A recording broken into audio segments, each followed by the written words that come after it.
All right, let's jump right into this explainer. We've got to unpack this unbelievable 60-day ticking clock set up by the new Islamabad Memorandum of Understanding.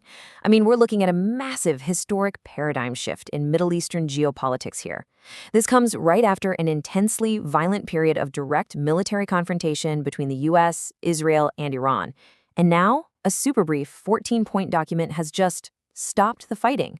But the stakes are literally higher than ever. The clock is ticking loudly, and the whole world is watching to see what happens when the timer runs out.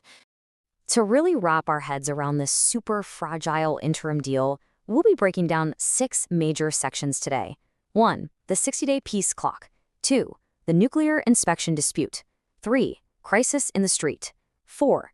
Geopolitical and economic fallout. 5. Israel and the Lebanon front. And finally, number 6, will the peace hold? Let's get into it. Starting with Section 1, the 60-day peace clock. So the whole thing started over at the Bergenstock Resort in Switzerland, where the roughly 100-day war, Operation Epic Fury, was officially halted. And honestly, it was the sheer historic scale of the destruction that basically forced everyone to the table.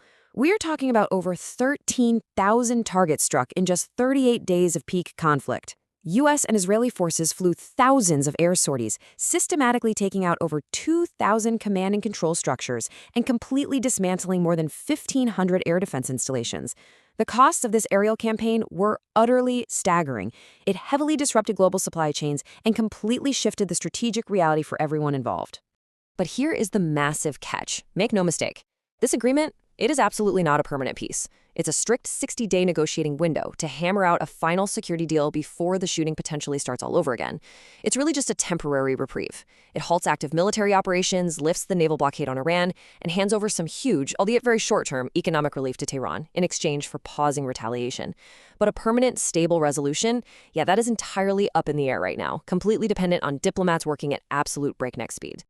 Moving right along to Section 2, the nuclear inspection dispute.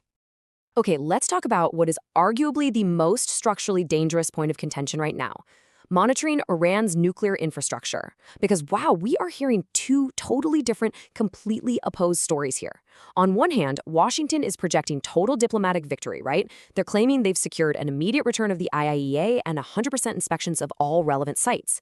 But then, Iranian officials are publicly asserting that they have absolutely no plans to allow snap inspections at heavily damaged, deeply buried sites like Fordo and Natanz. They argue those just aren't legally required under this brief 14-point framework, and that their ballistic missile program is entirely off the negotiating table. Just imagine trying to negotiate a binding peace treaty without actually knowing what weapons the other side has left. It's crazy, right? Well, because the constraints in the agreement are written in the future conditional tense, the IAEA is currently operating entirely in the dark when it comes to Iran's pre-war stockpile of 9,000 kilograms of enriched uranium. Without an independent, boots-on-the-ground assessment to verify exactly what actually survived the massive bombing campaign, international negotiators are basically flying blind. They literally do not have an accurate technical baseline of surviving nuclear capabilities. To try and bridge this massive gap, Iranian back-channel negotiators in Oman pitched a 3-step plan. Step 1, lower enrichment to 3.67% in exchange for cash and oil exports. Step 2, permanently halt high-level enrichment. And Step 3, finally restore comprehensive IAEA inspections. Sounds somewhat straightforward, right? Well, critics are pointing out a glaring issue with this sequence. The U.S. is basically handing over all of its leverage, those vast economic sanctions waivers, up front at Step 1. The actual permanent inspection protocols, those are kicked down the road to future negotiations within this wildly compressed 60-day timeframe. It is a massive diplomatic gamble. Which brings us to Section 3, crisis in the strait. So while diplomats are sitting around arguing over centrifuges and inspection timelines, the immediate physical reality of this post-war landscape is centered squarely on the Strait of Hormuz. Right now, as we speak, 11,000 commercial seafarers are trapped aboard vessels in the Gulf. They were caught out there exactly when the conflict originally erupted, which has sparked an absolutely massive humanitarian and logistical crisis. Now keep in mind, the Strait normally handles about 20% of the entire world's petroleum supply. Transitioning it from a highly active war zone back into a functional commercial artery, that is proving to be incredibly difficult. This ongoing evacuation requires an unbelievable amount of real-time coordination. As IMO Secretary General Arsenio Dominguez stated, necessary safety guarantees have finally been secured from all belligerent parties, allowing for the establishment of temporary navigational corridors. Getting this done is a huge undertaking by the UN's International Maritime Organization, actively working with Oman, Iran, the U.S. military, and the commercial maritime industry to carefully extract civilian crews. These sailors have been through profound distress and completely disrupted supply lines for weeks, so getting them out safely through these temporary corridors is a deeply complex, minute-by-minute operation. Even with the easing of the blockade, commercial traffic is still limping along at only a third of its pre-war volume. Why? Well, over 700 floating mine systems were targeted during the air campaign, and the residual threat to deep-draft commercial tankers is still incredibly severe. Ships literally need exact, step-by-step, real-time transit instructions just to bypass these terrifying explosive hazards.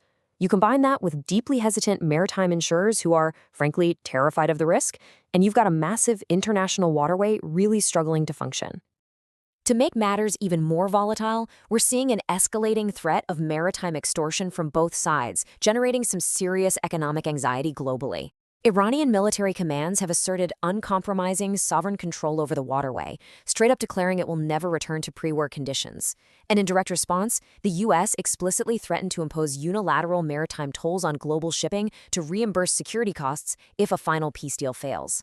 This intense clash over sovereignty and financial control is deeply destabilizing to the entire global market. All right, let's move to Section 4, Geopolitical and Economic Fallout.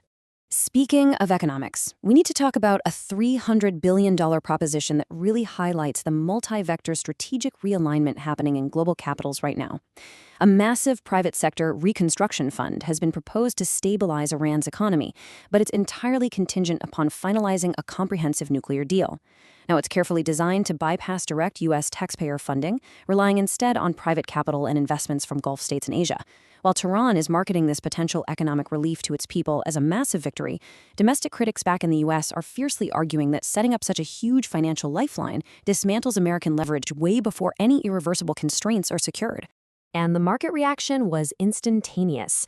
The U.S. Treasury's sweeping 60-day sanctions waiver on Iranian oil immediately triggered a sharp drop in crude prices, pulling Brent crude down to $77.41 and WTI down to $74.43. This broad license essentially authorizes unlimited production and sale of Iranian crude, waiving secondary sanctions to maximize immediate cash flow for Tehran. Global markets definitely reacted with robust optimism to that sudden supply influx.